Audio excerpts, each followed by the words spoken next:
Dear Patriots, before the news starts, please subscribe to our patriotic channel by clicking the subscribe button. Give us a thumbs up to this video. Don't forget to leave your opinion below in the comments section.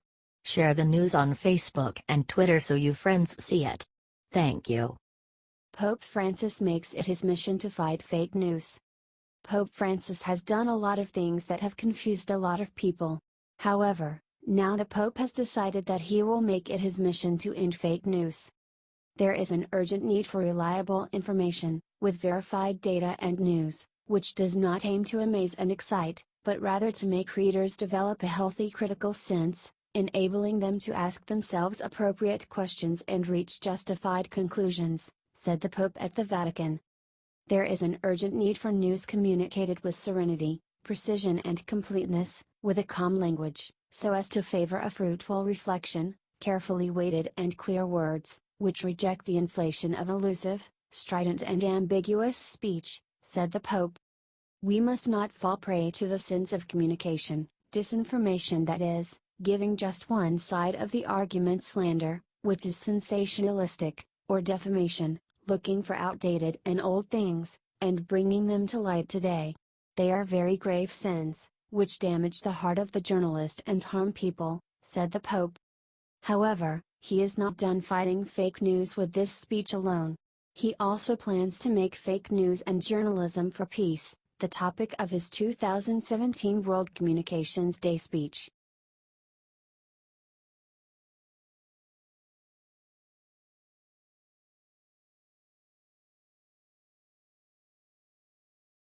Smug-Reno John Kasich just said Republicans are small, angry and narrow.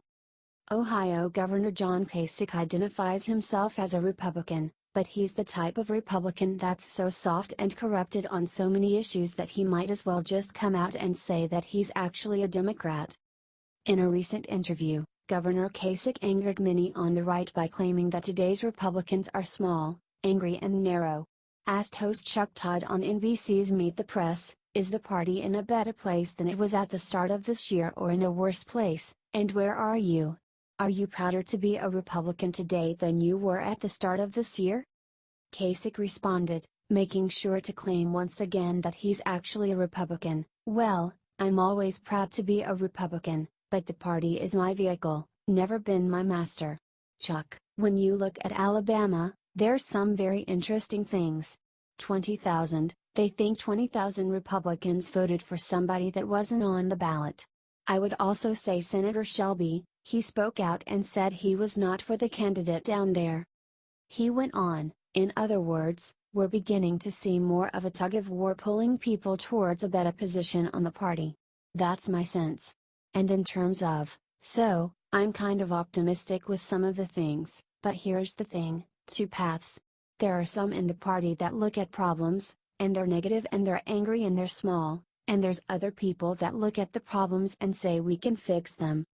John added, "So, instead of losing the future, which is what we are doing today, turning off millennials. Let me just give you an example. Can you explain to me why the Republican Party that's a majority in the House and the Senate with a Republican president don't tell the Dreamers, the DACA kids, that they're going to be able to stay in the United States? That makes no sense. And the idea that they were just going to get rid of Obamacare, which needs to be reformed, and then people were going to lose their health insurance, what are they thinking? Do you think Kasich is a Reno?"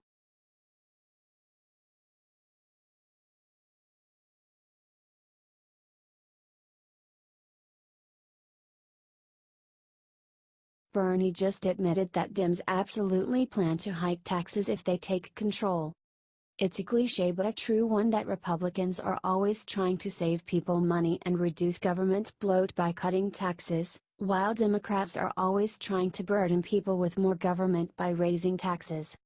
It's a very good thing that Republicans are about to pass their tax cut bill, because left-wing Senator Bernie Sanders of Vermont just tipped his hand during a television appearance that Democrats are gunning to raise taxes the next time they get in power. On CBS Face the Nation, host John Dickerson asked Senator Sanders bluntly, "If Democrats take control, are corporate taxes going up?" The socialist replied, Trying to not answer Dickerson's question directly, I think we'll take a very hard look at this entire tax bill and make it a tax bill that works for the middle class and working families, not for the top 1% and large multinational corporations.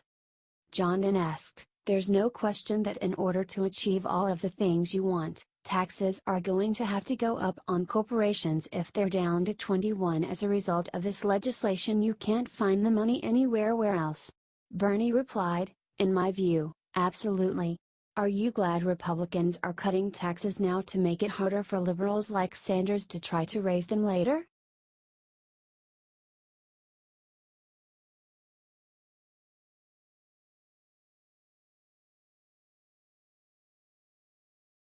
Liberal professor works to the ban racist Christmas song Jingle Bells. Boston University professor Kenna Hamill wrote a paper urging people to stop singing Jingle Bells because it is racist. What else do you expect from liberals during the Christmas season?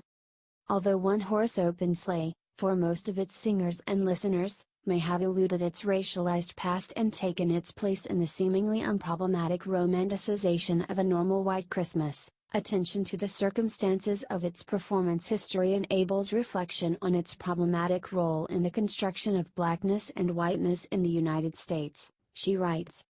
The legacy of Jingle Bells is one where its blackface and racist origins have been subtly and systematically removed from its history, she writes.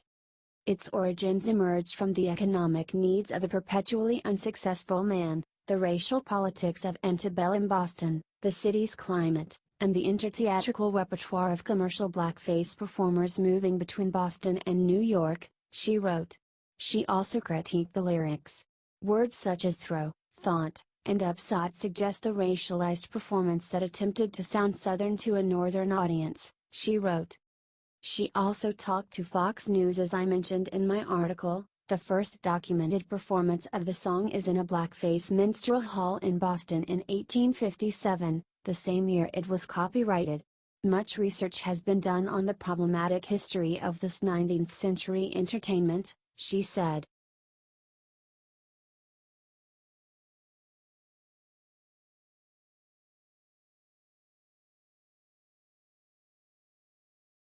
Watch Jesse Watters brilliantly troll professor who believes eating meat is toxic masculinity. Fox's Jesse Watters invited a professor with a PhD on his show who wrote a paper claiming that eating meat is toxic masculinity. Apparently eating meat means you hate women. When Watters asked why, she gave very vague responses. According to D'Alessio Parson, eating meat is one of the ways to reinforce existing social structures, including patriarchy. However, she also claimed she didn't have enough time to explain it further. That's when Watters' producer walked onto the set and gave him a big, delicious-looking steak, which he then proceeded to eat in front of D'Alessio Parson. "So, I'm having a steak right now because I'm starving," said Watters. D'Alessio Parson went on to explain that it is only okay to eat an animal if you killed it yourself. Otherwise you just enjoy the benefits and the blood is on someone else's hands. And that's not very fair. It would be great if we had universal health care for our animals, she said.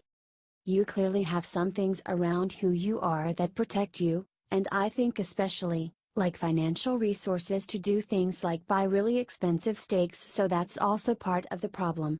That some people are really taking up more than their fair share, she said.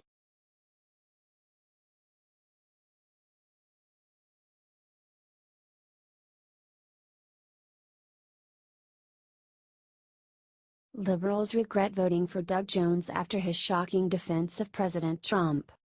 Newly elected Democratic Alabama Senator Doug Jones basically tried to treat Troy Moore like a convicted pedophile in order to win the election.